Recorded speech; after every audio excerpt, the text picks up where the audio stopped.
did not expect to see you again, he said feebly to Dante. And why not? Asked the young man. Did you fancy yourself dying? No, I had no such idea. But, knowing that all was ready for flight, I thought you might have made your escape. A deep glow of indignation suffused the cheeks of Dante. Without you, did you really think me capable of that? At least, said the abbé, I now see how wrong such an opinion would have been. Alas, alas, I am fearfully exhausted and debilitated by this attack. Be of good cheer, replied Dante. Your strength will return. And as he spoke, he seated himself near the bed beside Faria and took his hands. The abbé shook his head. The last attack I had, said he, lasted but half an hour, and after it I was hungry and got up without help. Now I can neither move my right arm nor leg, and my head seems uncomfortable, which shows that there has been a suffusion of blood on the brain. The third attack will carry me off, or leave me paralyzed for life. No, no, cried Dante. You are mistaken. You will not die. Your third attack, if indeed you should have another, will find you at liberty. We shall save you another time, as we have done this, only with a better chance of success, because we shall be able to command every requisite assistance. Well, one thing that is becoming clear about Dante's transformation is he's not letting go of his loyalty, his traits of loyalty. I mean, I guess it's a little bit different, though, because before it was a sort of naivete and an assumption of good in everybody. But now maybe he's being selective. He sees Faria as someone that has taught him a lot or offers him a lot, even just companionship beyond education. And, you know, there's that whole schmaltzy back and forth earlier of I'll be your son, you'll be my father, that sort of stuff. And so maybe he's selective loyalty. You put Danglars in front of him now or Villefort, and I can't imagine he's going to show the same sort of loyalty. But this exchange here between Faria and Dante about it kind of solidifies the last unknown in their relationship and their dynamic, right? Faria explaining, I didn't know that you would stay. You know, everything is set for us to escape, which, side note, I didn't know we were at that point, but okay. Everything was set for you to escape, and you stayed behind for me. And Dante's like, how dare you think I would leave without you? After all of this that we've been through, you son of a bitch, you think I'm just going to leave you here to rot and die in prison alone? No way. So Dante is committed to bringing Faria out of the prison with him. This might be that thing in their escape plan that I was mentioning, like it surely can't go off without a hitch. We wouldn't have a story if things went on without a hitch. Like, that's just general conflict. So this is going to make it even harder for them to escape because Dante is going to have to essentially carry Faria out. Now, we don't know exactly what this attack was when he starts talking about not having the use of his right arm and leg. You know, was this a stroke, maybe? It's not said, and I'm not going to speculate because I'm not a doctor, but that's got to hinder them, certainly.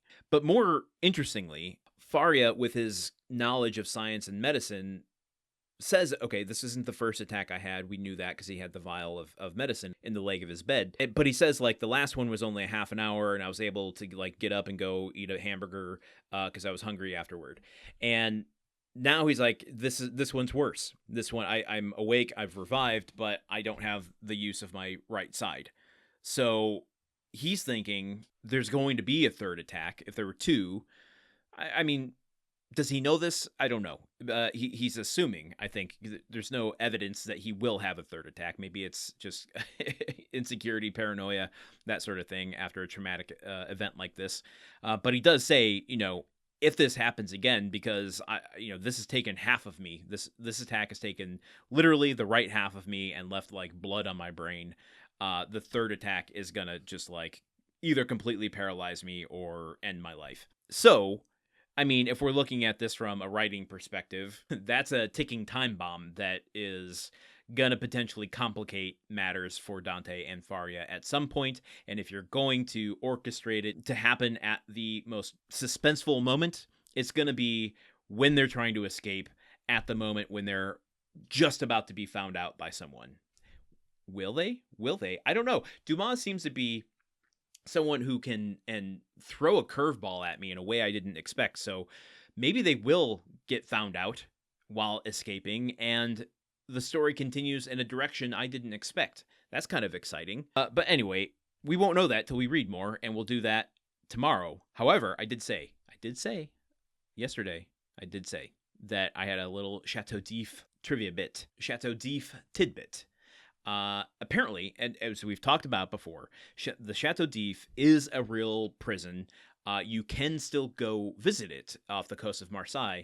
If you do, you go in and you can actually see a fictional Dante's cell as like a tourist trap. You can go there and you can, I don't know if you can go in it, but they have just a kind of, this is what it would have looked like if Dante was actually imprisoned here. I'm sure they have keychains, stickers, postcards, all that stuff that you can also buy at the general store on your way out. But I'm nervous to even say this aloud, because on this show you say something aloud and the universe is going to make something happen one way or the other, whether it makes you a fool or it confirms your truth. The Chateau d'If is real. They have a Dante cell that can be visited. In the next 4 years, are we gonna go to Marseille and go check this out? Is that something we have to do on this show? I mean, I can't afford it right now, but with your contributions, maybe we can make that happen. Also, traveling is not something I super enjoy doing to that degree. So I don't want to promise something I can't deliver on. But how interesting would it be to do an episode from Dante's cell in the Chateau d'If in Marseille? Wow. I don't even know if that's a physically possible thing to do, but a thought went through my head and I had to say it on air, because what else is a podcast for? There is one other thing a podcast is for, and that's continuing. There's always another episode for another day, and that day is tomorrow, and you know where to find me then. Okay, I'll see you all tomorrow. The Countdown of Monte Cristo is part of the Gruntwork Podcast Network. This show is produced, edited, and hosted by Landon Solano. The original text of The Count of Monte Cristo by Alexandre Dumas. Theme song by Magic Solo. If you want to support the show and others like it, visit patreon.com/gruntworkpod. Thank you for listening. See you tomorrow.